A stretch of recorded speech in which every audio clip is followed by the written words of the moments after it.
El objeto que tiene este trabajo que tienen ustedes en mano es básicamente resolver un problema de carácter didáctico que se nos plantea. Hace 30 años, 40, era mucho más fácil explicar la teoría del derecho penal porque confrontaban, en realidad, dos modelos, bueno, bastante racionales. En realidad podía ser criticable uno, el otro, uno optaba, pero de cualquier manera era bastante más sencillo que hoy, que tenemos que lidiar con 4 o 5 modelos y los tenemos que explicar, porque de lo contrario estaríamos omitiendo conocimientos que son vigentes en el campo de la ciencia jurídica. Entonces, lo que se nos plantea es la enorme dificultad para poder explicarles a ustedes desde el inicio un panorama con semejante complejidad, hacerlo comprensible y que no crean que los penalistas en realidad somos un conjunto de orates que discutimos teorías sin fundamento y que en definitiva no terminen tampoco comprendiendo cómo opera un modelo dogmático penal. Por supuesto, esto, insisto en lo que se dice en el texto escrito, no exime de ninguna manera de adentrarse en la discusión doctrinaria acerca de cada uno de los temas que vamos a ver y que se exponen en libros en textos de mayor extensión. Pero básicamente lo que nos proponemos, dada esta dificultad, es que tengan sintéticamente un modelo. A partir de ese modelo, de la comprensión de ese modelo, se facilita la comparación con los restantes modelos de construcción dogmática del derecho penal. Por eso vamos a exponer un modelo sin discusión doctrinaria, La discusión doctrinaria la dejamos para un segundo momento y para textos más extensos, e insistiendo en que esto de ninguna manera les exime de entrar a la discusión doctrinaria y a los textos más extensos. Cuando nos preguntamos cómo se construye la teoría del derecho penal, bueno, básicamente el derecho penal responde, en su parte general, a 3 preguntas básicas. Primera pregunta, ¿qué es el derecho penal en sí mismo? Que es la teoría del derecho penal, por así decir. Segunda pregunta, ¿qué es el delito? Y tercera pregunta, ¿cómo se debe responder al delito? El deber ser de la respuesta al delito sería teoría de la responsabilidad penal o de la pena. ¿Qué es el derecho penal? ¿Qué es el delito? ¿Qué es la pena? Por decirlo en forma más sintética. Debo comenzar por destacar que la expresión derecho penal es equívoca. Es equívoca no solo en el lenguaje corriente, sino también en el lenguaje jurídico, en el lenguaje técnico. Se la usa con un elevado grado de imprecisión. Y esto es a veces problemático. Por derecho penal se dice frecuentemente la ley penal. Cuando se dice el derecho penal no prohíbe tal cosa, se está refiriendo a la ley penal. Cuando se dice el derecho penal no puede resolver tal cosa, el derecho penal no puede resolver la toxicodependencia, por ejemplo. El derecho penal no puede resolver el problema ecológico. Lo que se está diciendo es el poder punitivo, el poder que se ejerce al amparo del derecho penal. Y cuando se dice el derecho penal no se ha ocupado de estudiar tal cosa, se está refiriendo a la doctrina penal, a lo que hacemos los juristas. Son 3 sentidos distintos, con 3 protagonistas distintos. La ley penal la hace el legislador, el poder punitivo lo ejercen las agencias ejecutivas del Estado, por así decir, la policía, y la doctrina penal, la teoría del derecho penal, la hacemos los profesores de derecho penal.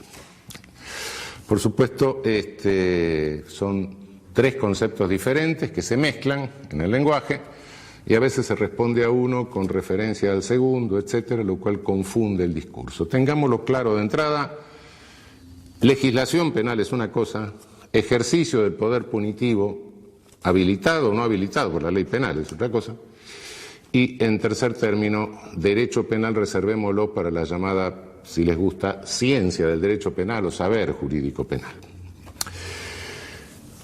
Hablé de poder punitivo. ¿Qué es poder punitivo? Poder punitivo es toda coerción del Estado que no persigue ni reparación, y que tampoco contiene un proceso lesivo en curso o inminente. Es decir, con esto le estoy diciendo que no estoy diciendo poder punitivo es, sino poder punitivo es lo que queda después que sacamos la coerción estatal reparatoria y la coerción estatal dirigida a contener un proceso lesivo o inminente. La coerción estatal reparatoria es la civil, es la del derecho privado. La que contiene un proceso lesivo, inminente o en curso es la del derecho administrativo. Dicho de otra manera, cuando alguien tiene una deuda, tiene una obligación de carácter civil, tiene que pagarla.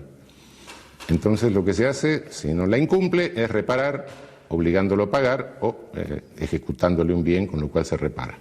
Esa es la coerción de carácter privado. La de carácter público, bueno, alguien me corre con un cuchillo por la calle, aparece un funcionario y lo para. Esa es la coerción que interrumpe. Lo que no entra dentro de ninguno de estos dos modelos y es coerción estatal, eso es poder punitivo. Por supuesto que es un concepto mucho más amplio de lo que normalmente se entiende por poder punitivo, porque no todo el poder punitivo se ejerce al amparo de leyes penales, a veces se disfraza. Hay poder punitivo que está legitimado por leyes penales, ese es el manifiesto, es el que realmente lleva el nombre de lo que es. Pero hay un poder punitivo latente, oculto, que se disfraza con otro discurso, se trata de legitimar de otra manera, es decir, la institucionalización prolongada, no por un momento de etapa aguda, es decir, la institucionalización psiquiátrica prolongada, por ejemplo, la internación de un adolescente en un instituto, apilar viejos en una viejoteca para ver si se deprimen y se mueren rápido. Todo eso es poder punitivo. Y me atrevería a decir que era poder punitivo el viejo servicio militar obligatorio, en la medida en que excedía de la instrucción necesaria para armarse en defensa de la nación que dice la Constitución, y que no necesitaba 1 año ni 2 años, claro. Todo eso es ejercicio de poder punitivo con ley latente, es decir, una ley que se encubre con otro discurso. Cuando la ley es manifiesta, cuando la ley penal es manifiesta, ese es el poder punitivo que habilita la legislación penal. Y nuestro saber jurídico es el sistema de interpretación de las leyes penales manifiestas. No nos vamos más allá. La reducción del poder punitivo, la contención del poder punitivo por leyes latentes, por leyes que no son manifiestas, se hace a través de otros recursos jurídicos, recursos rápidos, habeas corpus, etcétera, que tiene el derecho. La contención del poder punitivo armado a través de leyes manifiestas se hace según el programa que va configurando el derecho penal y que le ofrece a la jurisprudencia como proyecto de jurisprudencia. Se lo ofrece en realidad, se lo está ofreciendo a la agencia jurídica del Estado, es decir, a los jueces, a los fiscales, a los defensores, etc. Si nosotros en nuestro saber jurídico penal, en esto que estamos haciendo, elaboramos un concepto, es un concepto jurídico sin lugar a dudas, pero es un concepto que también es político. ¿Qué es lo que hacemos con esta construcción?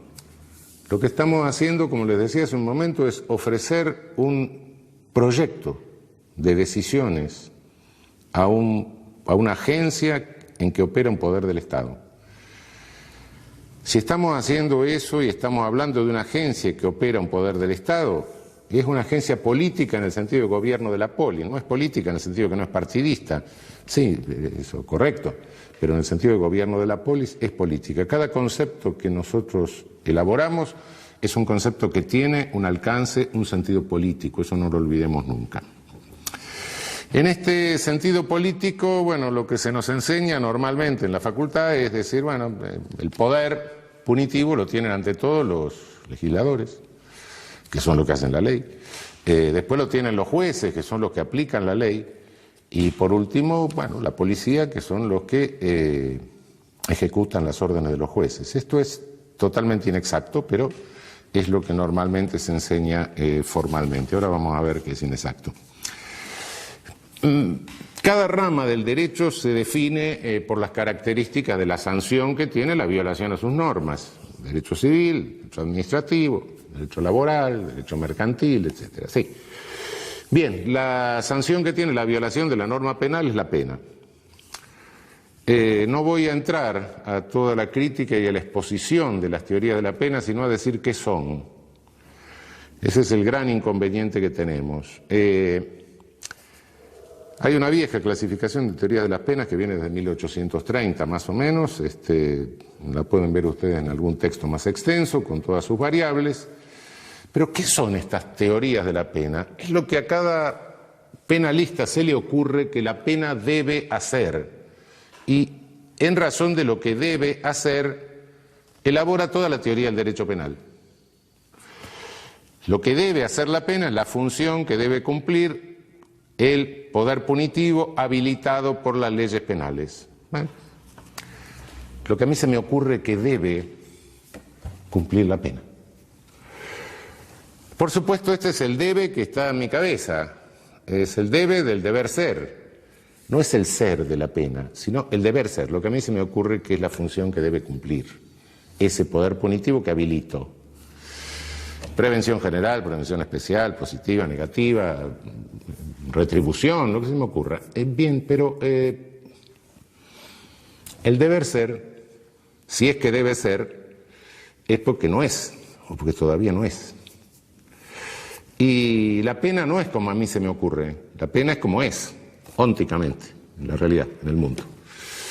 Si esto es así en el mundo, entonces, en la medida en que yo me sumo a una teoría de la pena, delido como debe ser la pena y construyo todo sobre la base de mi deber ser, le estoy haciendo un programa a las agencias judiciales, le estoy haciendo un programa político para que ejerzan su poder conforme a como yo entiendo que debe ser, pero que no es la pena.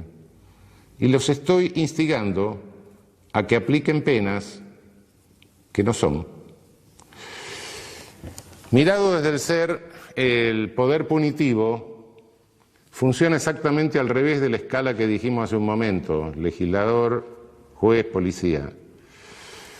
Y funciona exactamente al revés porque el legislador lo que hace es lo que llamamos criminalización primaria, es decir, un proyecto de criminalización. Ahora, si ustedes agarran el Código Penal y en alguna noche deciden insomnio en la canícula, se leen toda la parte especial del Código Penal, todas las leyes penales especiales, se van a dar cuenta de que algunas de esas cosas hicieron en principio, pero en segundo término se van a dar cuenta de que en realidad si cada vez que se viola una norma o se cae en una descripción de esas, tendría que operar el poder punitivo, tendríamos que estar todos presos virtualmente.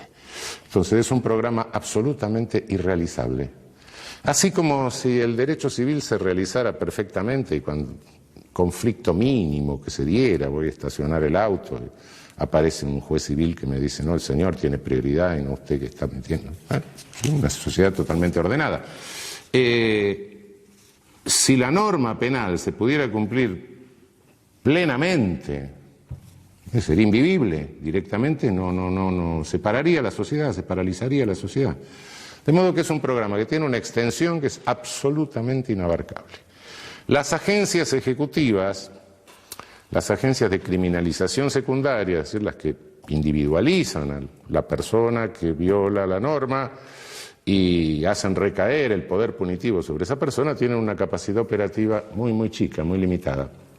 Policía tiene capacidad limitada para investigar delitos, tribunales tiene capacidad limitada para investigarlos y, bueno, las penitenciarias, las prisiones tienen una capacidad de alojamiento también limitada, de modo que de ese enorme programa solo se puede realizar un pedacito. Este pedacito se llama selectividad. Tengo que elegir a quién criminalizo. Inevitablemente está forzada por el propio sistema una selección.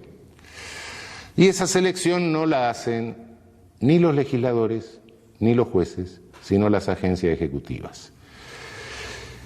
El legislador es un señor que imagina una cosa, nunca sabe a quién se le va a aplicar el poder punitivo que habilita. A veces se le aplica el mismo. Los jueces no salen a la calle a buscar delincuentes ni a seguir violadores, ¿no? Quien selecciona es la agencia ejecutiva. Al juez le llega en auto oficial el seleccionado. Y entonces sí tiene el poder jurídico, que no es menor, de decir, bueno, acá hay un semáforo con una luz roja, este proceso de criminalización no avanza, acá hay un semáforo con una luz verde, este proceso de criminalización sigue adelante, o acá hay una luz amarilla, esperemos un rato y vamos a ver qué pasa. Ese no es poder menor y es justamente lo que programa el derecho penal, lo que programamos en este proyecto de jurisprudencia, de decisiones coherentes que le ofrecemos a las agencias jurídicas. Esto es la perspectiva desde el ser. Ahora bien, selectividad del poder punitivo. Se pueden sostener cualquier cantidad de teorías, incluso macrosociológicas, etcétera, no me meto en eso. La selectividad, es decir, cómo seleccionan las agencias para la criminalización primaria, es predominantemente por estereotipos. Se selecciona a alguien que tiene características externas, que responden a determinados prejuicios negativos, claro, de la sociedad. A esos sujetos se los selecciona. Quien no cae en el estereotipo difícilmente resulta seleccionado. Puede serlo, naturalmente hay un porcentaje. Me estoy hablando siempre a la inclinación general que tiene el fenómeno, no a casos particulares, que evidentemente puede suceder. Los estereotipos no son construidos por las agencias del sistema penal, no. Los estereotipos sintetizan una cantidad de prejuicios negativos que existen en toda sociedad y en cada época, y en general se construye a través de la comunicación masiva. Si nos vamos hace 100 años, en el Caras y Careta aparecía el malvado, que tiene ciertas características lombrosianas. Hoy el malvado está construido a través de la caja boba, es decir, de la televisión. Evidentemente cambiaron técnicamente, cambió el contenido del estereotipo, pero de cualquier manera la regla sigue siendo la misma. Cuando Lombroso iba a la cárcel y veía a todos esos sujetos, mujeres estrábicas, tipos prognáticos, la frente huidiza, las orejas en asa, no los inventaba, estaban porque el estereotipo del malvado de la época tenía esa cara y nadie que tuviese esa cara podía caminar mucho tiempo suelto por ninguna capital europea en tiempo Lombroso. Hoy hay sujetos que son también portadores de características estereotípicas, que son otras. En general el estereotipo es feo también, hay un componente de tipo estético en la cuestión, pero fealdad y maldad van más o menos juntas, pero el estereotipo no es algo externo solo, sino que cada uno de nosotros en la vida es como es, con sus características externas, pero conforme a características externas se nos demandan roles. El que tiene aspecto de médico se le demanda el rol de médico, el que tiene aspecto de albañil se le demanda el rol de albañil, y cuando no se responde al rol, bueno, incluso nos enojamos, ¿no? Si todos los días en el colectivo me encuentro con un señor que va vestido de albañil y un día le pido que me haga un revoque en casa y me dice, no, yo soy el profesor titular filosofía presocrática de la universidad, y un pedazo de estúpido porque se viste así, ¿no? Bueno, sí, efectivamente. El portador de caracteres estereotipados, por regla general, como introyecta el rol, lo internaliza, lo asume, conforme a las demandas de los demás, es un sujeto que sí sabe cometer delitos, pero en general son delitos groseros, es decir, la ópera tosca, ¿no? Lo cual facilita, por otra parte, esta selectividad, ¿no? Frente al delito grosero, el seleccionar al sujeto es mucho más sencillo que frente a un delito sofisticado, ¿no? Imagínense que es mucho más sencillo, detectar a alguien que va vestido de ladrón, tiene cara de ladrón, se comporta como ladrón y además es una bestia que rompe un cristal de un auto para sacar el pasacassettes, etcétera, es mucho más fácil criminalizar a ese sujeto que detectar toda una operación complicada, de una estafa altamente sofisticada, triangulación internacional, etcétera. Esto hace que la selectividad del sistema penal estructuralmente recaiga siempre sobre sectores más carenciados, operando como una suerte de epidemia, ¿no? Es decir, el poder punitivo en la realidad opera sobre aquellas personas que resultan más vulnerables a ese ejercicio. Y la selectividad es un dato de carácter estructural, esto, insisto, puede hacerse todas las teorías que se quieran, macrosociológicas, políticas, marxistas, lo que se le ocurra, pero este es un dato estructural. No hay ningún poder punitivo en el mundo que no se ejerza selectivamente por esta disparidad originaria entre lo programado y lo que es posible realizar como criminalización secundaria.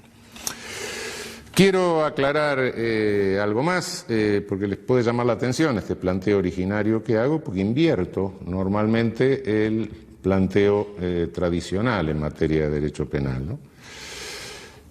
Obviamente que esta característica estructural del poder punitivo lesiona frontalmente el principio de igualdad.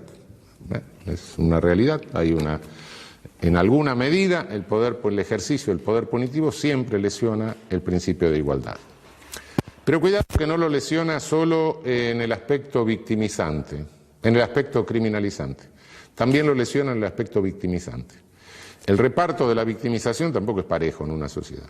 Es decir, si yo tengo la posibilidad de pagarme una seguridad, de vivir en una casa que tiene muros altos, que están electrificados, que tiene un sistema de alarmas, etcétera, tengo mucha más seguridad que si estoy viviendo en una villa.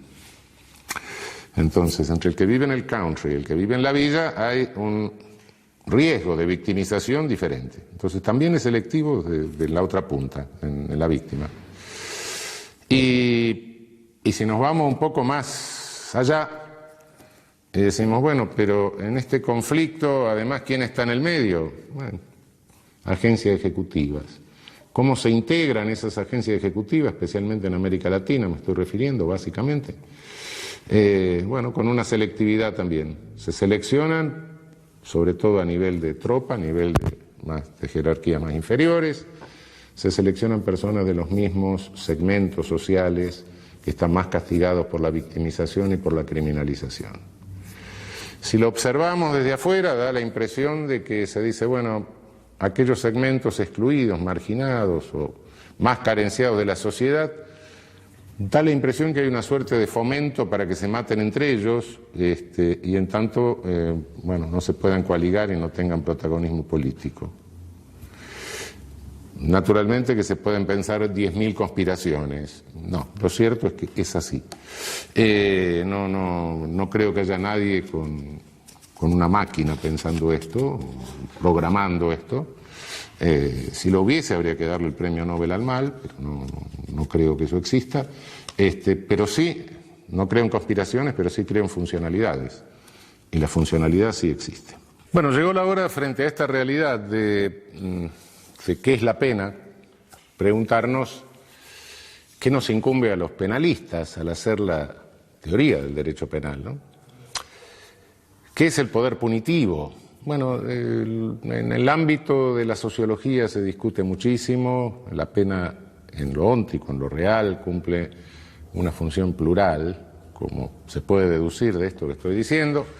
La discusión en este ámbito es una discusión muy viva, en el ámbito sociológico, pero básicamente la pena es un hecho político. El poder punitivo es un hecho político, no jurídico. Un viejo penalista latinoamericano, quizá una de las figuras más interesantes del penalismo latinoamericano del siglo XIX, Tobías Barreto, que fue profesor en la Universidad de Recife, en el norte de Brasil, decía, el fundador de la Escuela de Recife, decía que la pena es un hecho político, la pena es como la guerra, decía. Y efectivamente la pena es como la guerra. La podemos deslegitimar, podemos decir que no tiene sentido, puede haber todas las teorías abolicionistas que se quiera, pero el poder punitivo queda ahí, como la guerra está deslegitimada. Desde la Carta de las Naciones Unidas está deslegitimada, pero abrimos el diario y vemos lo que pasa en el mundo. La guerra existe, el poder punitivo existe. No porque la guerra la deslegitimen los internacionalistas en sus tratados va a desaparecer, ¿no? Existe. Para que desaparezca hay que hacer otra cosa, no escribir tratado de derecho internacional. Y para que el poder punitivo se reduzca y desaparezca, también hay que hacer otra cosa, no escribir tratado de derecho penal. Yo no sé si tenía razón, quién era que tenía razón, si la guerra es la continuación de la política por otros medios, la política es la continuación de la guerra por otros medios. No sé si era Clausewitz o Foucault, pero evidentemente hay una función de contención que cumple el derecho, distintas ramas, pero el derecho, frente al fenómeno de la guerra y frente al fenómeno del poder punitivo. Frente al fenómeno de la guerra está el derecho internacional humanitario como parte o capítulo de los derechos humanos, ¿no? La teoría de los derechos humanos. Derecho internacional humanitario concretado internacionalmente en los convenios de Ginebra. No hay que matar prisioneros, hay que darle determinada alimentación con calorías, no se puede dejar que se mueran los náufragos, etc. La agencia encargada de ejecución de esto es la Cruz Roja Internacional. Nadie discute la función humanitaria de la Cruz Roja Internacional, que trata de controlar los aspectos más crueles de la guerra, en la medida de su poder limitado. Nadie impugna la legitimidad de la Cruz Roja Internacional porque no haga desaparecer la guerra. Bueno, no puede hacer lo que no tiene poder para hacer, hace lo que puede. La Cruz Roja del momento de la política es el derecho penal. Nuestra función es una función de contención del ejercicio del poder punitivo. No estamos para legitimar el ejercicio del poder punitivo.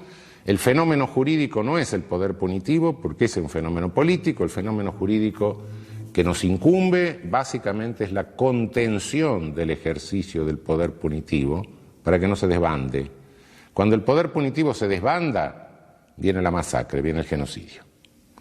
Entonces no es menor nuestra tarea, quizá por ser una tarea tan cercana, se pasa por sobre la tarea y se va a la legitimación. No es nuestra tarea legitimar un poder que no ejercemos. No lo ejercen las agencias jurídicas. Lo único que pueden hacer las agencias jurídicas, lo único que pueden hacer los jueces, un poder judicial, es contener el ejercicio del poder punitivo para evitar la masacre, para evitar el genocidio. De este modo, cuando me preguntan qué es la pena, respondo no sé. Es un hecho político. Los sociólogos se ocuparán de ver las distintas implicancias que tiene este hecho político. Lo que a mí me interesa es saber cómo lo contengo, cómo lo limito, cómo lo acoto, cómo evito que este hecho político se me convierta en una masacre. Esto yo la llamo una teoría agnóstica, una posición agnóstica respecto de la pena, agnóstica en un sentido metafórico, aunque a veces no tan metafórico, ¿no? Porque la pena o el poder punitivo, como toda idolatría, tiene fanáticos. La idolatría es un dios falso, ¿no? Y el poder punitivo es un dios falso. Si uno cree en los fanáticos del poder punitivo, resulta que el poder punitivo va a salvar el Amazonas, el poder punitivo va a evitar la guerra nuclear, el poder punitivo va a controlar el terrorismo, el poder punitivo va a curar las toxicodependencias, el poder punitivo es omnipotente. Y si es omnipotente, es Dios. Entonces guarda, es un ídolo, es un falso Dios. Y como les decía, sí, tiene sus integristas, sus fanáticos, ¿no? Frente a ese falso ídolo, creo que es preferible que el derecho penal adopte una posición completamente agnóstica. Yo no sé para qué sirve, a veces sirve para algo, a veces no sirve para nada, y a veces realmente, y sobre todo si se desbanda, se convierte en un poder genocida, en un poder masacrador. Desde un punto de vista sociológico, un Estado totalitario, un Estado autoritario, no es más que un Estado en que las agencias ejecutivas, que son las que llevan a cabo el poder punitivo, operan sin control. que era la KGB stalinista, que era la Geheime Staatspolizei, la Gestapo. Policías sin control. Entonces, lo que tenemos que hacer es controlar. Nuestra función es la función controladora, la función acotante, la función limitadora del ejercicio del poder punitivo. Somos como la Cruz Roja, no tenemos el poder para hacer desaparecer el poder punitivo. Que el poder punitivo desaparezca de la sociedad es una cuestión que hay que transformar toda la sociedad, etcétera. Eso no lo vamos a hacer desde el derecho penal, cuidado. Quien crea que eso lo va a hacer desde el derecho penal está delirando, evidentemente. Una transformación total de la sociedad para volver a modelos de solución eficaz de conflictos sin ejercicio de poder punitivo es algo que excede nuestra función. La función hoy, aquí, ahora, es contención, limitación, acotamiento del ejercicio del poder punitivo para que no se convierta en una catástrofe, en una masacre. Del lado del poder punitivo y las pulsiones del poder punitivo siempre está el Estado de policía, que quiere que las agencias ejecutivas no tengan ningún control. Podemos terminar en la KGB, en la Gestapo, o cualquier cosa por el estilo. Del lado de la contención del poder punitivo está el Estado de Derecho. Entonces, bueno, vivimos en un Estado de Derecho. Habrá sonrisa frente a esta pregunta, más o menos. Y más o menos, sí, más o menos. Porque ningún Estado de Derecho es perfecto. El Estado de Derecho ideal, en que todos somos iguales ante la ley, lo de abajo, lo de arriba, etcétera, el costado, eso no existe. Todos los Estados de Derecho históricos, reales, son momentos pulsionales entre el Estado de Derecho y el Estado de Policía. El Estado de Policía es una especie de enano que está dentro del Estado de Derecho, que el Estado de Derecho se encapsula, lo contiene, lo limita, es un corsé que le pone a las pulsiones del Estado de Policía. El que siempre tiene la manija quiere quedarse para siempre y aumentar su poder. Pulsión del Estado de Policía. El que no la tiene trata de contenerlo y hacerse con el poder. Cuando llega al poder quiere lo mismo. De modo que la pulsión entre Estado de Derecho y Estado de Policía es constante. Yo no sé si es una dialéctica, porque no sé si hay síntesis, pero son dos fuerzas. En cuanto se debilita el Estado de Derecho, en cuanto se debilita la cápsula, el Estado de Policía sale. Y cada habilitación legal de ejercicio de poder punitivo, como es una habilitación legal de un ejercicio de poder selectivo, es un agujero que se le va haciendo en la cápsula al Estado de Derecho. Puede llegar a reventarlo, claro. Aumenta la posibilidad de arbitrariedad de las agencias ejecutivas del Estado, con lo cual lo debilita. Cada tipo penal, cada nueva ley penal es una nueva arma que tiene el ejercicio arbitrario del poder punitivo. Y las armas, como todos sabemos, las carga el diablo. Por más que no se dispare en el momento, nunca se sabe en qué momento se va a disparar y nunca se sabe contra quién se va a disparar. Pero en cualquier momento se puede disparar. Cuanto mejor contenga el Estado de Derecho al Estado de Policía que tiene adentro, más se va a ir acercando al modelo ideal. Cuando peor lo contenga, más se va a ir alejando del modelo ideal. Pero quede claro, los peores crímenes de toda la historia los ha cometido el ejercicio de poder punitivo desbocado. No es cierto que el mayor número de muertos se deba a las guerras. No. El mayor número de muertos se debe a las masacres, a los genocidios, no a las guerras. A veces cometidos por ejércitos, sí, pero no en función bélica, sino en función policial. Realmente el mayor número de víctimas del siglo XX, que ha sido el siglo de genocidios por excelencia realmente, obedece a poder punitivo desbocado, no a guerras. Por más que las guerras se llevaron unos cuantos millones de personas, el poder punitivo desbocado se llevó muchas más. No voy a entrar en detalle ahora, pero hay cálculos. Bien, tenemos que contenerlo para evitar la masacre. Esa es la función jurídica, importantísima, claro. Muchos dicen, no, pero esto es una visión negativa, es una visión de que nos disminuye, nos coloca en una situación de inferioridad. No, cuidado, asumimos la verdadera responsabilidad. Es nada más ni nada menos que tratar de evitar las masacres. Si a alguien le parece que esto es insignificante, bueno, creo que está un poco equivocado.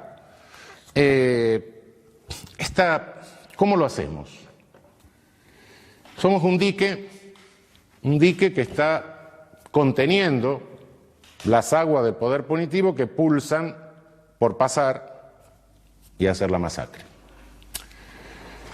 El dique nuestro, el dique jurídico, no tiene posibilidad de evitar totalmente el paso de aguas.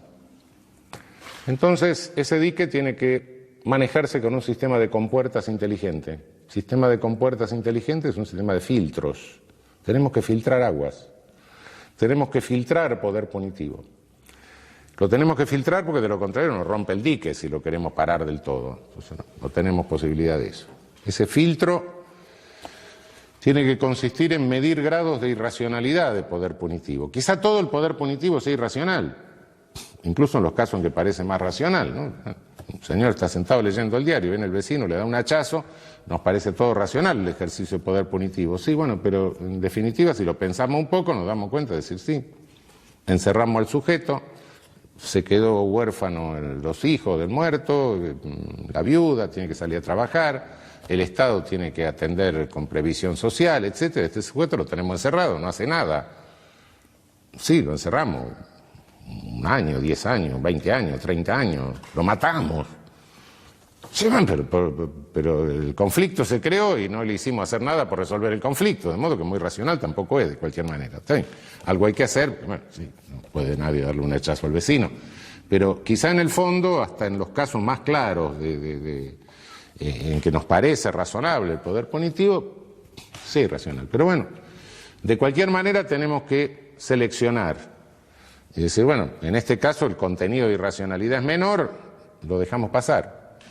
En otros casos el contenido de irracionalidad es mucho mayor y ahí no lo podemos dejar pasar. Entonces este sistema inteligente de filtros es lo que nos dice, bueno, hay aguas que son más turbulentas, que son más contaminadas, que son más sucias, las más irracionales, esas no pueden pasar. Dejemos pasar aquellas que son menos contaminadas, menos sucias. Dejemos pasar el poder punitivo menos irracional.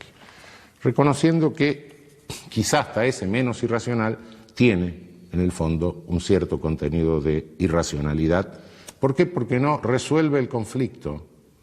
Y no resuelve el conflicto porque el poder punitivo siempre deja fuera del conflicto a una de las partes, que es la víctima. ¿Por qué? Porque el señor Estado dice la víctima soy yo, usurpa el poder de la víctima.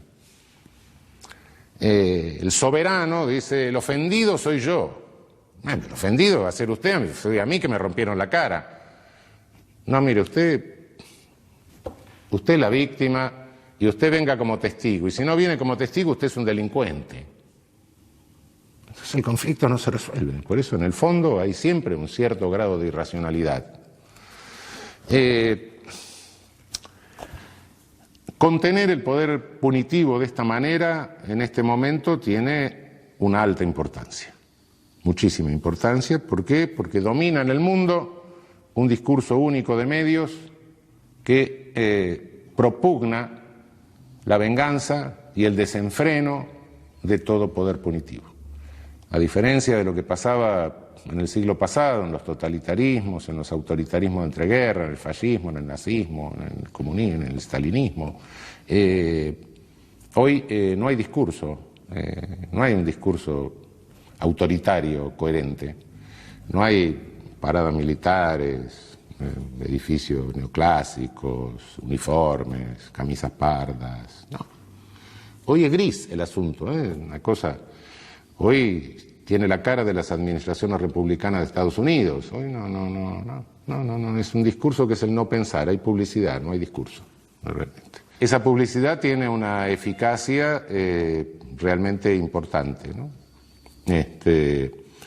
Y bueno, es discurso único de medios que tiene preso a los operadores políticos, a los legisladores, le hace hacer barbaridades a los legisladores, hay destrucción de códigos penales, destrucción de la codificación penal, de modo que esta función de contención del poder punitivo en este momento yo diría que es una función civilizatoria. Es lo que realmente puede salvar a nuestra civilización de un embate totalmente destructor de lo que son valores que se han defendido a costa de la vida de millones de personas, ¿no? Esta es la función de nuestro saber, es la función en razón de la cual construimos la teoría del derecho penal. Ofrecerle a las agencias jurídicas un programa que optimice su potencial controlador y reductor del ejercicio del poder punitivo y que a la vez le permita resolver los casos con coherencia, con no contradicción y con adecuación a la ley. Bien, en esto el derecho penal está acompañado por otros saberes, no son exactamente el propio derecho penal. Es inseparable el derecho penal del derecho procesal penal. ¿Qué es el procesal penal? Es el derecho que indica el camino que hay que seguir, que deben seguir los distintos personajes, los distintos protagonistas de las agencias jurídicas, desde el momento en que se tiene una noticia criminis, desde el momento en que llega una noticia de un delito a conocimiento de ellas, hasta el momento en que se pronuncia una pena, y diría yo, hasta el momento en que se termina la ejecución de la pena. Lamentablemente hay una institución del derecho procesal que en realidad se ha vuelto de derecho material. Es la llamada prisión preventiva o prisión cautelar. La mayoría de los presos que tenemos en América Latina no son condenados, son presos preventivos, son presos cautelares, son presos que están presos por las dudas, que están presos por razones de seguridad. Aproximadamente el 70% de los presos que tenemos en América Latina son presos preventivos.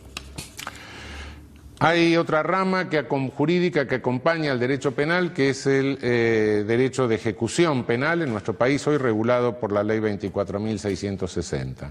Es el derecho que regula la ejecución de las penas una vez que hay una sentencia firme. En realidad,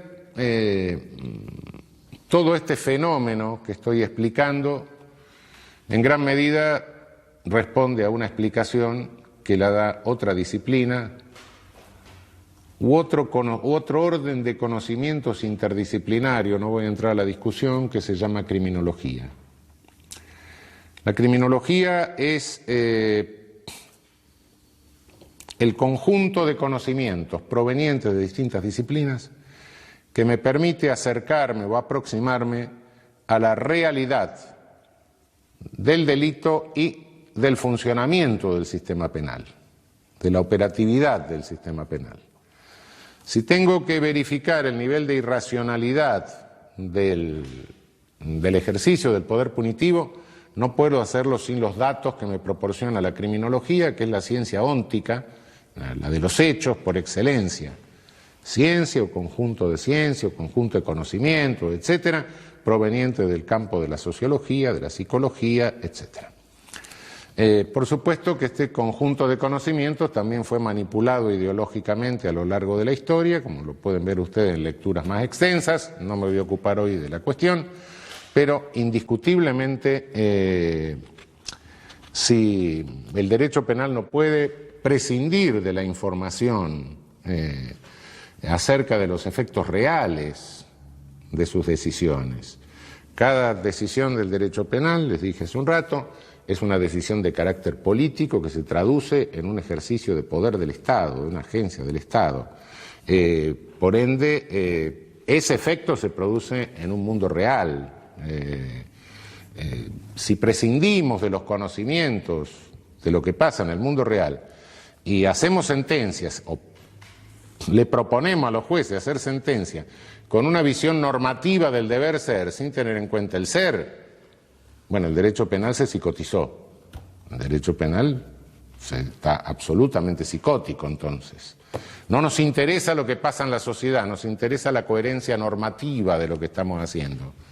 Y yo creo que a cada uno de nosotros, como ser humano, como persona, como habitante, como ciudadano, lo que nos interesa es el efecto social que producimos. Eso de la coherencia es un valor, por supuesto, tenemos que ser irracionales, pero no podemos poner la coherencia por encima de los efectos reales en la sociedad. Y los efectos reales en la sociedad, en la persona, etcétera, no los podemos conocer sin el auxilio de las disciplinas que se sintetizan en la criminología.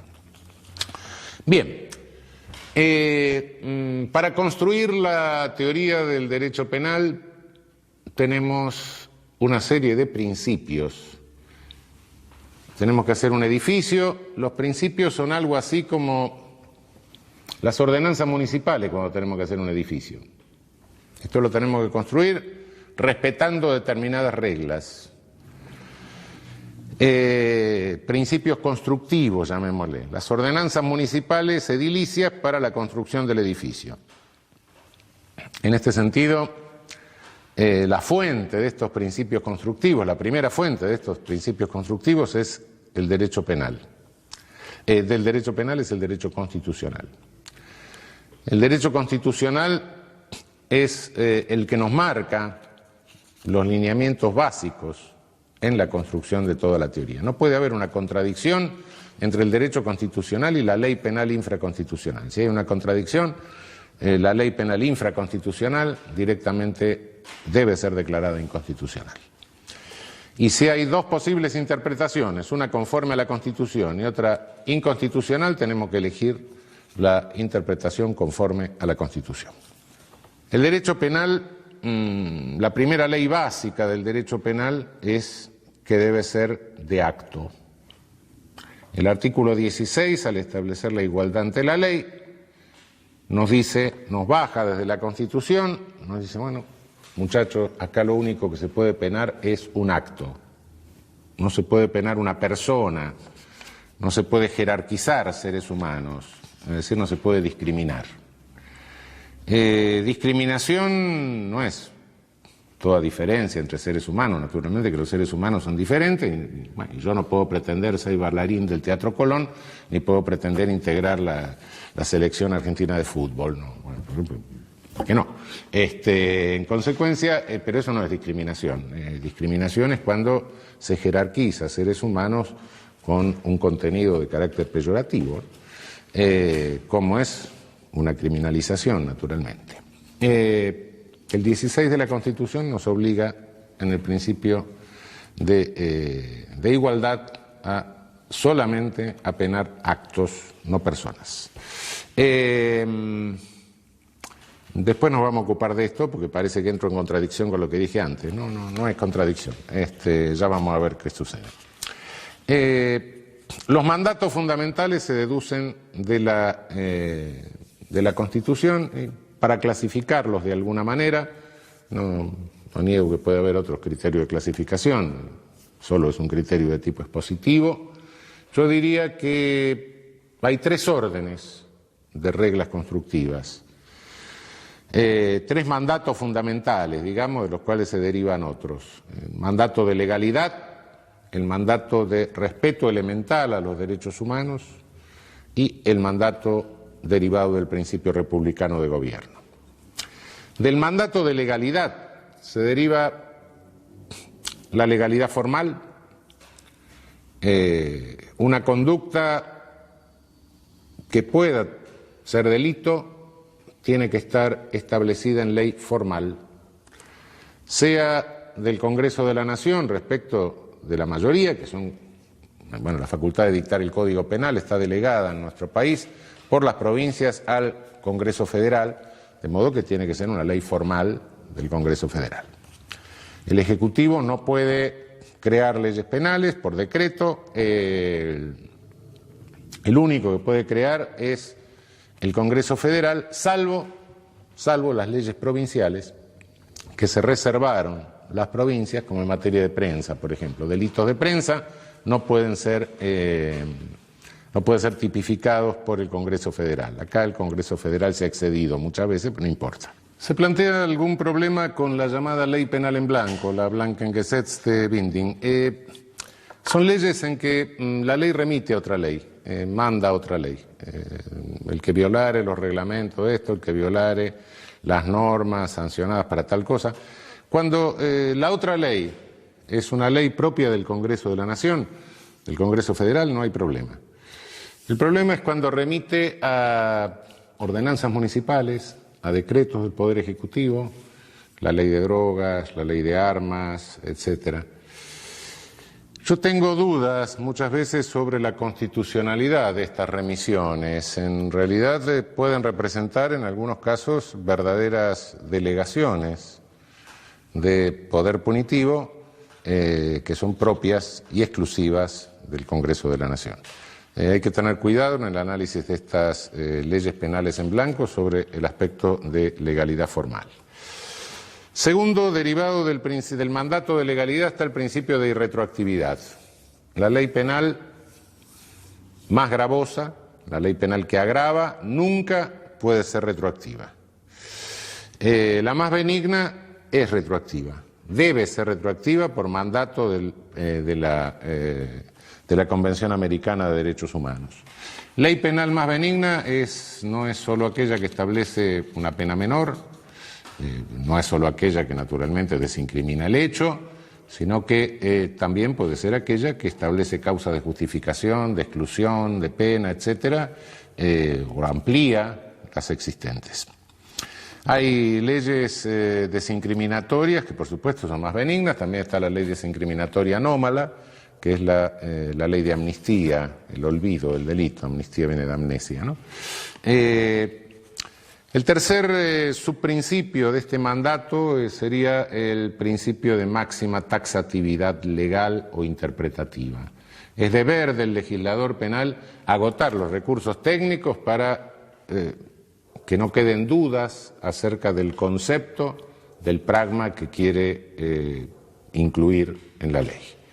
Cuando el legislador no lo hace, hay que hacer una interpretación que puede resultar forzada, y en ese caso creo que hay una regla, que es decir, bueno, cuando el legislador ha sido oscuro, tenemos que estar a la interpretación más restrictiva de la punibilidad. Reducir el concepto, la regla general, a lo más restrictivo. Cuando el legislador directamente es difuso, la ley penal es inconstitucional abiertamente. Por último, creo que tenemos que atener a un principio que es el de respeto histórico al ámbito de lo prohibido. Respeto histórico al ámbito de lo prohibido significa que el legislador no puede prohibir por omisión. Cuando circunstancias tecnológicas, culturales, etcétera, amplían el ámbito de lo prohibido, un ámbito en que prácticamente nos quedamos todos adentro, evidentemente es deber del legislador, en ese caso, volver a legislar. El caso más claro de esta falta de respeto histórico al ámbito de lo prohibido es la Ley de Derechos de Autor. Naturalmente, es una ley hecha en los años 30, cuando para violar los derechos de autor sobre una obra impresa, lo que se tenía que hacer era una edición de plomo. Hoy lo estamos violando todo porque sacamos fotocopias. Entonces, si vamos a penar a todo el mundo que saque una fotocopia de un pedazo de un libro, bueno, ninguno de nosotros queda exento de pena. Evidentemente ha habido un cambio tecnológico que ha alterado totalmente el ámbito de lo prohibido de hace 70 años ahora. En cuanto a los principios derivados del mandato de elemental respeto a los derechos humanos, creo que el primero es el principio de lesividad o de ofensividad. El señor Estado no puede meterse en nada que no afecte derechos de terceros. Cuando el Estado pretende meterse en algo que solo puede afectar mis derechos, es que me está imponiendo una moral. Es un Estado paternalista.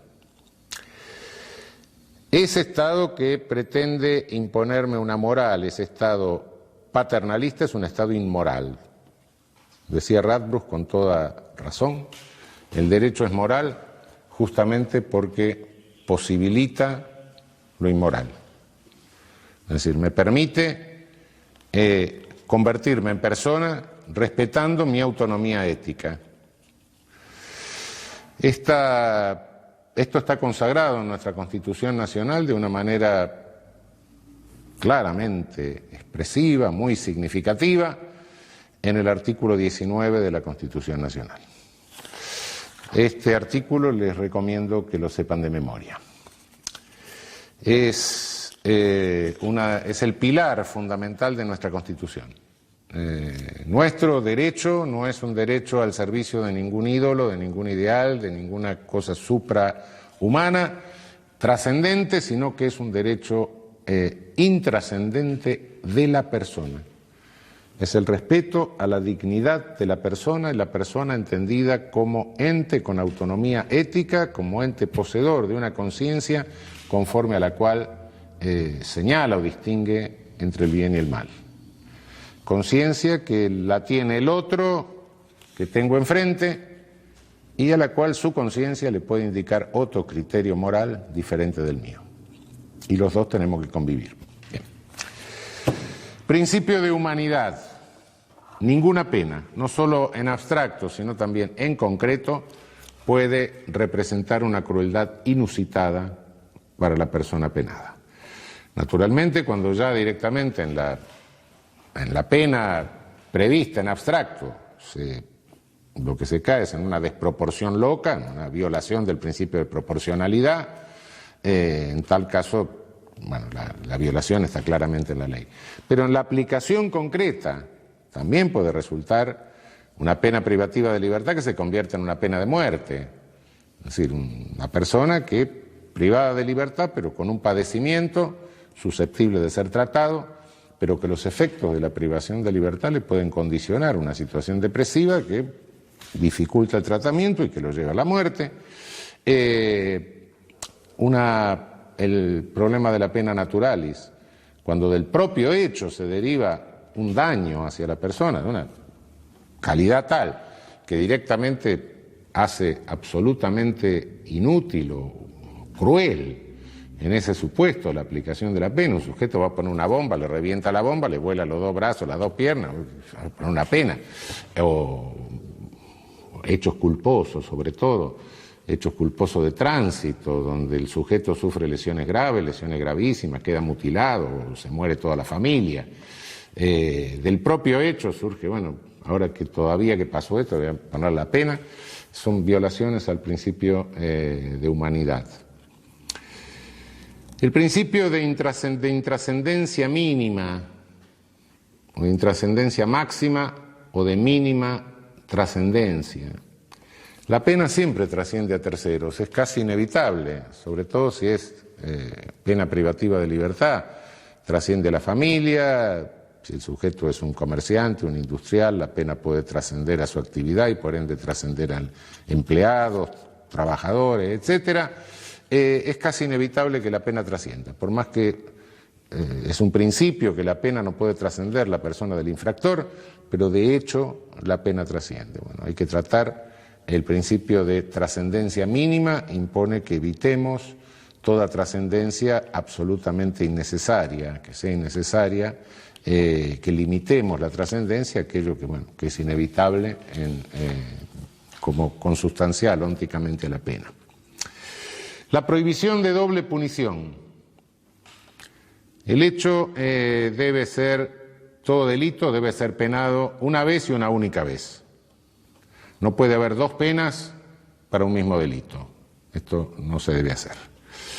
Esto está claro, no hay muchas dudas, pero en la práctica puede suceder en algunos casos cuando la persona está sometida a dos órdenes jurídicos, es decir, a un orden jurídico formal, por ejemplo, y a un orden jurídico comunitario. Personas que pertenecen a culturas originarias, que de ninguna manera pueden eludir la sanción comunitaria por el hecho, y sin embargo se le impone una sanción de carácter formal a través del juez penal, etcétera, cuando la comunidad a su vez también le impone una sanción, que la más grave de las sanciones comunitarias es la expulsión de la comunidad. En tal caso hay una doble punición. Hay otra doble punición que realmente es pasada por alto, por regla general, y es pasada por alto porque los doctrinarios europeos en general la conocen poco, pero nosotros la conocemos con mucha más frecuencia en nuestra región, que es cuando con motivo del ejercicio del poder punitivo el sujeto sufre ilícitamente una lesión. Violencia carcelaria, contracción de alguna enfermedad en el ámbito carcelario, violencia policial en el momento de la detención, violencia policial innecesaria, tortura, apremios ilegales. Son penas ilícitas, sí, pero las penas ilícitas son penas, no hay nada que hacerle. Será ilícita, pero eso no le quita el carácter de pena. Es como consecuencia del delito que no ha sido mi tía la que ejerció eso, sino el mismo Estado que con su coerción le infirió esa sanción. Ilícita, sí, ilícita, ¿qué iba a hacer? No, yo solo como Estado me responsabilizo de lo que mis dependientes hacen en forma lícita. Diablo, me gustaría realmente tener una empresa en la que yo pudiera responsabilizarme solo de lo que mis dependientes hacen en forma lícita. Y lo que hacen en forma ilícita, no, eso no tengo nada que ver.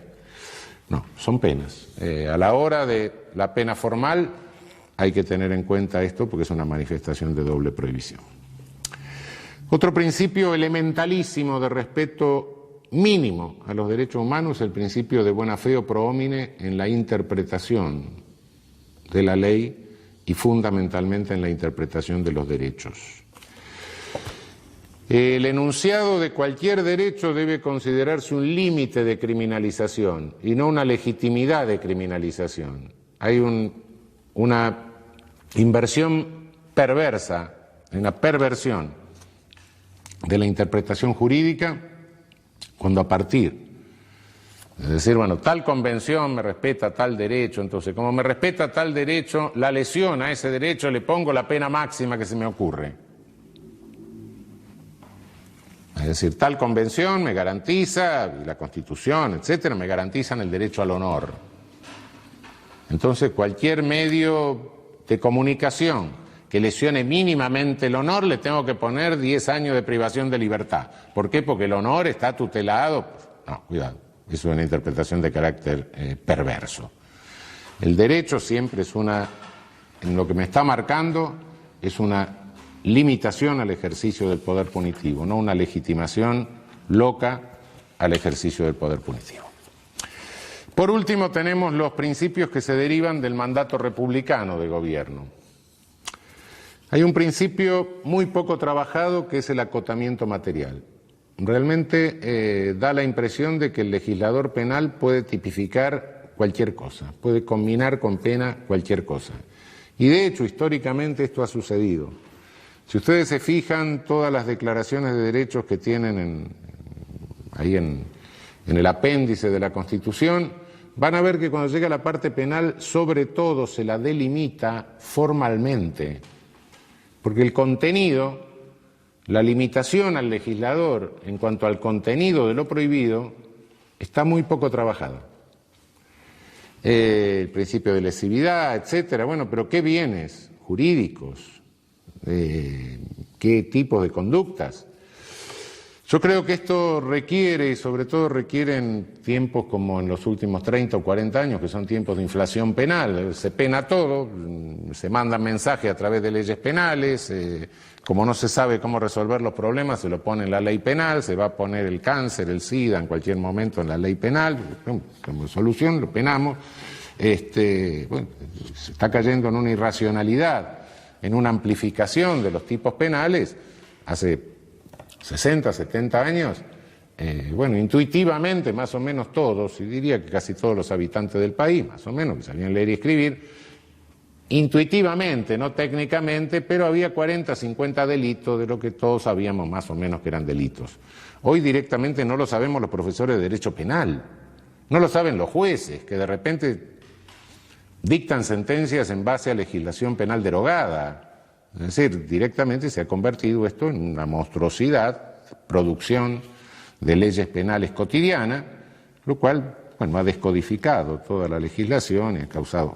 Frente a esto, creo que tenemos que profundizar, que sería tarea inmediata de la doctrina penal, del derecho penal, profundizar el principio de acotamiento material. Básicamente creo que habría que proscribir toda habilitación de poder punitivo que sea absolutamente inidóneo, groseramente inidóneo para obtener el fin proclamado, ¿no?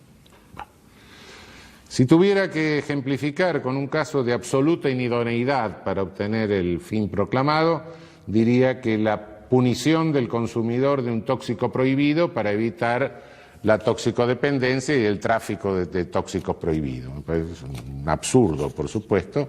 Naturalmente, hay quien dice, no, porque si no hay consumidores no va a haber tráfico. Bueno, sí, saquemos la frontera para que no haya contrabando. Eliminemos el matrimonio para que no haya divorcio. No, eso es absurdo. Hay una grosera inidoneidad del medio como para obtener ese resultado. Creo que la otra regla que podría profundizarse es la proscripción de las tipificaciones de conductas o conflictos que pueden resolverse satisfactoriamente por otros medios, ¿no? Si mañana se le ocurre al legislador penar la omisión de pago de la cuenta telefónica, por ejemplo, la solución que tiene es cortarme el teléfono, termine la historia, no me va a mandar al juez penal. Y tercero, creo que hay que tener mucho cuidado, algo que Alessandro Baratta llamaba la máxima limitación de la respuesta contingente. Tener mucho cuidado, observar muy atentamente la constitucionalidad de las leyes que son respuesta contingente a fenómenos, respuesta contingente a la alarma por un hecho, ¿no? Respuestas políticas, mensajes que manda el legislador frente a un hecho que obtiene una gran notoriedad mediática. Del sistema republicano de gobierno se deriva otro principio que es el de superioridad ética del Estado. Si el Estado pretende habilitar poder punitivo, el Estado tiene que tener, o estar, o quedarse, o sostenerse en un plano de superioridad ética respecto del criminal. No puede actuar aplicando la misma conducta, conduciéndose de la misma manera que se conduce el delincuente. Cuando el Estado opera de esa manera, se degrada, se deteriora. Se convierte en un Estado éticamente a la par del delincuente, como si fuera dos fuerzas que chocan y nada más. Nosotros tenemos algunas disposiciones introducidas en los últimos años como grandes novedades del Estado posmoderno, realmente no son más que cosas que se traen del Estado premoderno, que violan este principio. El llamado arrepentido, por ejemplo, que no de arrepentido no tiene nada, es un sujeto que es un delincuente y que aparte de ser un delincuente es una porquería porque ni siquiera tiene la ética propia del delincuente, no. Y entonces negocia su impunidad con el Estado. El Estado se sienta con un criminal y le dice, bueno, vos hiciste algo grave, ¿sí? Dicen hechos graves normalmente. Como hiciste algo grave y como tenés una participación importante en eso grave que hiciste, a ver si podés denunciar a tus compinches y entonces yo te voy a premiar dándote menor pena o librándote de pena. El Estado no hace más que comprar a un delincuente para sancionar a otros delincuentes. Otro es el famoso agente encubierto, es decir, el Estado manda a un señor a delinquir, bueno, delinca, y yo que soy víctima de ese señor me lo tengo que aguantar. ¿Por qué? Porque ese señor es un funcionario del Estado que está victimizándome a mí para realizar la justicia penal. Yo soy un ciudadano que no tengo derecho a gozar de todos mis derechos, mis bienes, etcétera, y nadie tiene por qué interferir en mi vida ni privarme de ningún derecho, con el pretexto de que el valor supremo de realización de la justicia penal me está defendiendo. Como me está defendiendo, me roba el auto. Y si yo llego a sacar un arma en legítima defensa para defender mi propiedad, que es el auto, entonces me mata. ¿Por qué lo mandó el juez a hacer eso? Esas son violaciones al principio de superioridad ética del Estado. Y por último, hablaría yo del principio de saneamiento genealógico en la interpretación de la ley. Hay tipos penales que se arrastran, se copian de un código a otro, van pasando históricamente, vienen siglo XIX, siglo XVIII, algunos vienen del derecho romano, y se olvida cuál es el origen ideológico, que es un origen muchas veces incompatible con los principios republicanos. Por ejemplo, si vemos en la estafa, en nuestro código, la estafa calificada y un tipo raro que hay ahí, que es la circunvención de menores e incapaces. Aparentemente es un tipo que se ha estudiado poco, pero cuando lo analizamos y vemos genealógicamente de dónde viene, ese tipo fundamentalmente proviene del Código Napoleón y proviene de prejuicios antisemitas. Ese es el origen.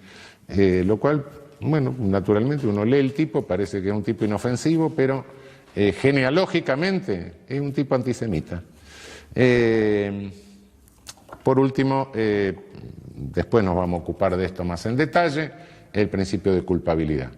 A nadie, el principio republicano de gobierno impide que se pueda penar a cualquiera si no se le puede reprochar personalmente, ¿no? Si no se le puede formular un reproche personal por el injusto que ha cometido. Después vamos a desarrollar esto más ampliamente.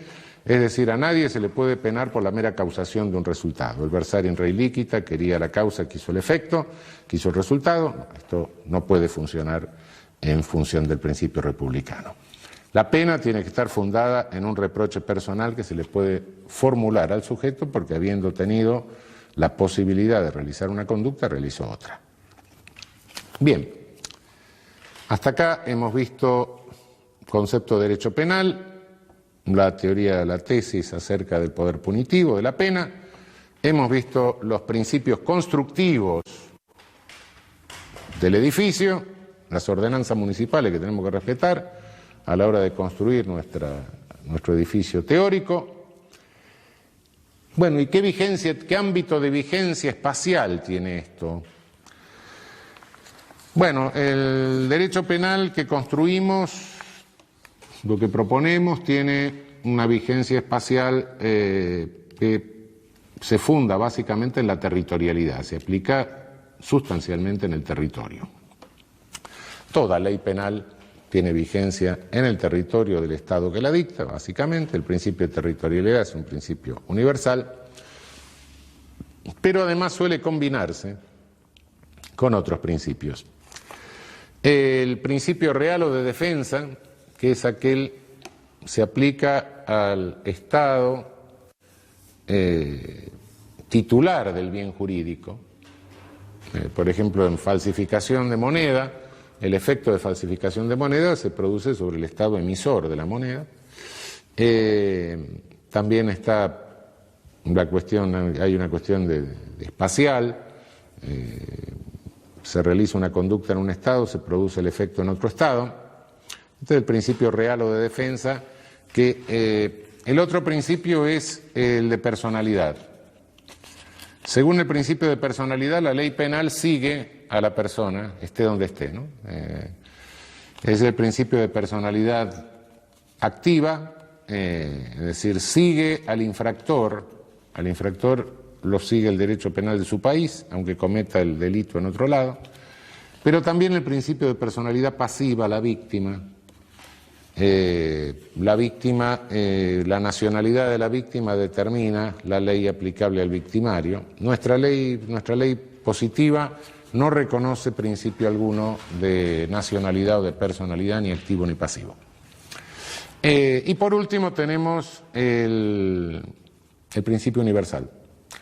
En casos de delitos contra el derecho de gentes o delitos de lesa humanidad, artículo 102 de nuestra vieja Constitución de 1853, artículo 118 actual, que es exactamente el mismo texto del 102 de la Constitución originaria. En caso de delito contra el derecho de gentes, corresponde el juzgamiento a los tribunales federales de nuestro país. Este es el principio universal. Cuando un sujeto comete un delito de lesa humanidad, puede ser juzgado por cualquier Estado. El Estado que lo agarra, lo juzga. Principio de derecho internacional público, consuetudinario en su origen, hoy sancionado a través de convenciones internacionales.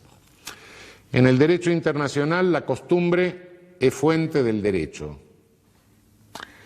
Y es obvio que el principio universal, en nuestro caso, era este ius cogens, era este derecho consuetudinario. En la Constitución de 1853 está reconocido este derecho consuetudinario, contra lo que dicen muchos hoy, y está reconocido porque el principio universal en la Constitución de 1853 emergía del derecho internacional consuetudinario porque no había convenciones.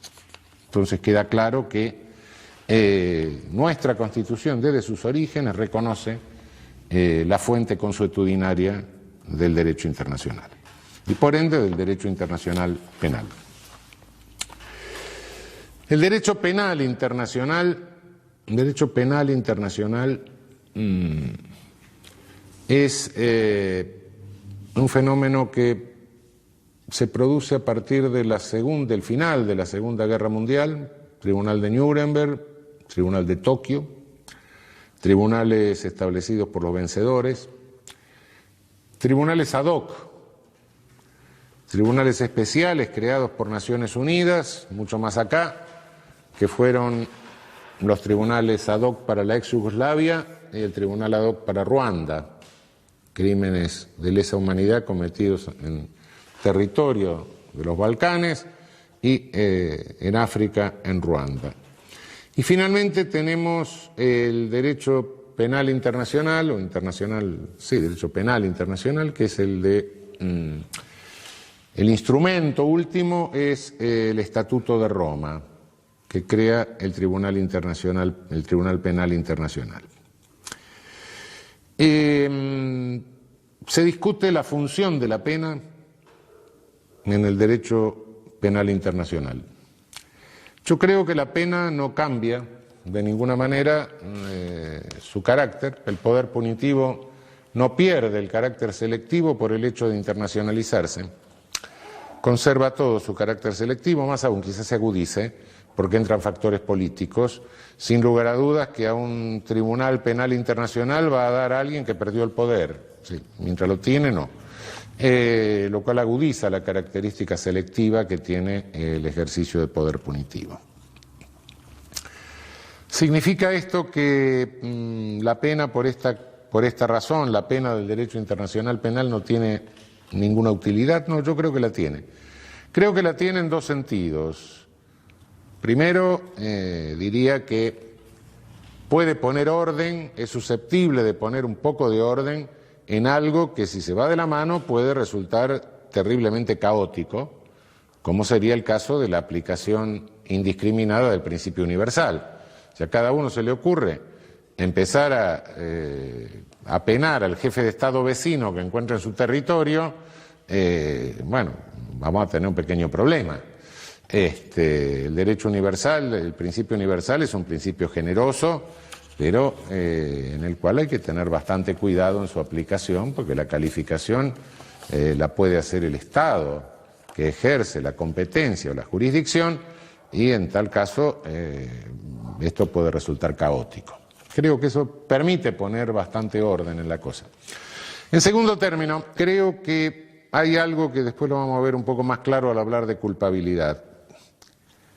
A medida que mayor es el ilícito, a medida que mayor es el esfuerzo que el infractor realiza para ponerse al alcance del poder punitivo, menor es el poder que tenemos las agencias jurídicas para contener el poder punitivo.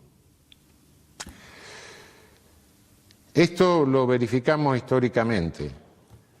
Cuando el infractor que ha hecho un enorme esfuerzo por alcanzar el poder punitivo, del genocida, es ejecutado por una víctima, o por varias víctimas, el poder punitivo frente a este ejecutor, frente a la víctima vengadora, si se quiere decir, se encuentra muy, muy limitado, muy acotado. Esto se verifica históricamente, ¿no? Colgaron a Mussolini en la plaza de Dongo, y bueno, ¿cómo terminó la cosa? Y terminó que unos cuantos años después el tribunal de Como dijo, mire, como no se había terminado la guerra, entonces fue un acto bélico. ¿Por qué? Porque, bueno, porque 2 y 2 son 5.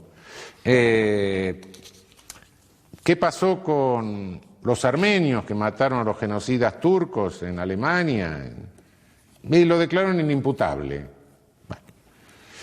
Es decir, no tenemos, pierde la agencia jurídica la autoridad ética para contener el poder punitivo. Entonces se nos da una disyuntiva, se nos da Dongo o Nuremberg. El sujeto se sale de la comunidad, el genocida pierde la condición de persona, se sale de la comunidad. Es un sujeto al que cualquiera le puede hacer cualquier cosa, es un... se queda, pierde la paz, es la vieja pérdida de la paz, la Friedlosigkeit. Es un sujeto que queda sin protección comunitaria, pierde la condición de persona, hay que hacerle recuperar la condición de persona, decirle, por grave que sea lo que hiciste, de cualquier manera sos una persona y te vamos a juzgar con mínimas garantías. Por supuesto que no recuperaron mucho la condición de persona los que ahorcaron en Nuremberg, ¿no? Bueno, pero lo que se está haciendo ahora con el Estatuto de Roma, que marca una pena máxima de 30 años, lo que se está haciendo, lo que se hizo con los tribunales ad hoc de la ex Yugoslavia, lo que se hizo con el tribunal ad hoc de Ruanda, es decirle, hacerle recuperar la condición de persona y por otra parte evitar una reacción de carácter que es de una horda. Es decir, si nos paramos frente a un genocidio, nos paramos como civilización, no nos paramos como horda. Si tenemos que elegir entre Dongo, colgar a Mussolini pata abajo, cabeza abajo, etcétera, y Nuremberg, y bueno, elijamos Nuremberg. Por lo menos en Nuremberg no se mató a la amante de Mussolini, a Claretta Petacci ni al hermano. No.